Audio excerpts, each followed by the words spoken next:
Everybody can accept the things that God has been done. దేవుడు చేసిన కార్యాలు అంటే ప్రభు అయిన యేసు క్రీస్తు వారు చేసిన కార్యములు సంఘ సమాజము యోగ్యకరమైన కార్యాలే చేశాడు. హల్లెలూయా, హల్లెలూయా. నా దేవుడు చేసిన పనులు నేను చేస్తే సంఘము గౌరవిస్తుంది, సమాజము గౌరవిస్తుంది. ఆమేన్, హల్లెలూయా, హల్లెలూయా. నేను నమ్మిన నా దేవుడు చేసింది ఏంటి?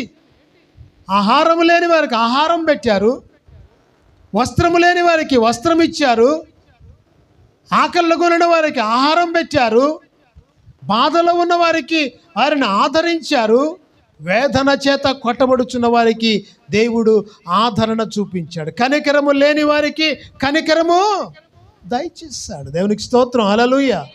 అందుకనే ఆయన కనికర సంపన్నుడు. ఆయన చేసిన కార్యాలు ఇప్పుడు నేను చేసినా కానీ సమాజము అంగీకరిస్తుంది. హల్లెలూయా. అండ్ ఎన్ని సంవత్సరాలు, 2000 సంవత్సరములు గడిచిపోయినాయి. ఇప్పుడు దేవుడు కార్యాలు అంటే అప్పుడు నా యేసయ్య చేసిన పనులు ఇప్పుడు నేను చేసినా కానీ సంఘం ఏం చేస్తుంది? గౌరవిస్తుంది. హల్లెలూయా. అదే యేసు ప్రభు వారి యొక్క ప్రత్యేకత. ఇంకా 10 తరాలు లేకపోతే ఇంకొక 100 తరాలు గడిచినా యేసయ్య చేసిన పనులు చేస్తే సంఘము గౌరవిస్తుంది, కానీ సంఘము వెలివేయదు, సంఘము తృణీకరించదు. ఆమోదకరమైన తరములకు ఉపయోగపడే దేవ కార్యాలు మాత్రమే యేసు ప్రభు వారు చేశారు. హల్లెలూయా, హల్లెలూయా. ఏంటబ్బా పాస్టర్ గారు చెబుతున్నారు? ఏంటంటే నా యేసయ్య యొక్క క్రెడిట్, నా యేసు ప్రభు యొక్క క్రెడిట్ని ఏమంటారు? యేసు ప్రభు యొక్క ఉన్నత, నా యేసయ్య యొక్క ఉన్నత. అందుకే because of that only I follow my Jesus and I will teach about my Jesus. అందుకే నేను యేసయ్యను వెంబడిస్తున్నాను. హల్లెలూయా.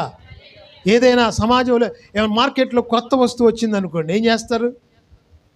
ఒక్కసారి 10 కొంటారా? ఒకటే కొంటారా? ఏమండి?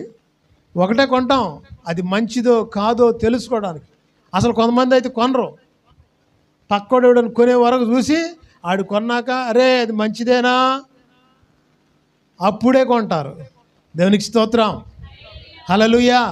మరి నా యేసయ్య యొక్క గుణగణాలు తెలిసిన వారు యేసయ్యను ఏం చేస్తున్నారు? వెంబడిస్తున్నారు. ఆయన దగ్గర ఆదరణ ఉన్నది, యేసు ప్రభు దగ్గర ప్రేమ ఉన్నది. ఆయన ప్రేమస్వరూపి, ప్రేమ చేత లోకాన్ని జయించారు. అందుకనే ఒక కుష్ఠిరోగి యేసు ప్రభు దగ్గర